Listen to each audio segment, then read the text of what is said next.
వచ్చిన వెంటనే దాన్ని విధ్వంసం చేసి రాష్ట్రం మొత్తాన్ని శేకటమయం చేసినటువంటి విషయాన్ని గుర్తు చేస్తున్నాను. అదేవిధంగా ఆంధ్రప్రదేశ్ అంటే ఆంధ్రప్రదేశ్ ఏ కార్యక్రమం తీసుకున్నా, ఏ విధానపరమైనటువంటి నిర్ణయం తీసుకున్నా చంద్రబాబు నాయకత్వంలో తెలుగుదేశం పార్టీ తీసుకున్నటువంటి విధాన నిర్ణయం దేశానికి ఒక ఆదర్శంగా ఉండేది. ఈ దేశంలో అనేక రాష్ట్రాలు చంద్రబాబు నాయుడు తీసుకున్నటువంటి నిర్ణయాలని అమలు చేసినటువంటి పరిస్థితిని ఈ రాష్ట్రంలో మనం చూసాం. 2019లో ఒక దుర్మార్గుడు ఈ రాష్ట్రానికి ముఖ్యమంత్రి అయిన తర్వాత ఆంధ్రప్రదేశ్ పరువు పూర్తిగా మంటగలిచిపోయింది. ఈరోజు ఆంధ్రప్రదేశ్ని ఆందోళన ఆంధ్రప్రదేశ్గా మార్చాడు.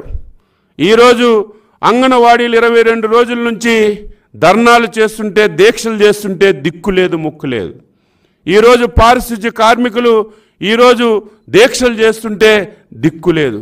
సర్వశిక్ష అభియాన్, ఆశా వర్కర్లు, ఈరోజు కాంటాక్ట్ టీచర్లందరూ కూడా రోడ్డెక్కి ఈరోజు దేశంలోనే పేరున్నటువంటి ఆంధ్రప్రదేశ్ రాష్ట్రాన్ని ఆందోళన ఆంధ్రప్రదేశ్గా మార్చినటువంటి గనుడు ఈ దుర్మార్గుడు జగన్మోహన్ రెడ్డి అని చెప్పి ఈ సందర్భంగా తెలియజేస్తున్నాను.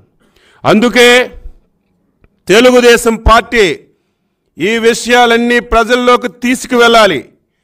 ఇప్పటికే తీసుకువెళ్ళాం, చివరి దశలో ఉంది. 100 రోజుల్లో ఎన్నికలు వస్తున్నాయి. ఈ 100 రోజుల్లో ఈ విషయాలన్నీ కూడా ప్రజల్లోకి తీసుకువెళ్ళాలని, ప్రజలను చైతన్యపరచాలని ఒక కార్యక్రమాన్ని జాతీయ పార్టీ అధ్యక్షుల నాయకత్వంలో తెలుగుదేశం పార్టీ తీసుకున్న విషయాన్ని కూడా మీ అందరికీ తెలియజేస్తున్నాను.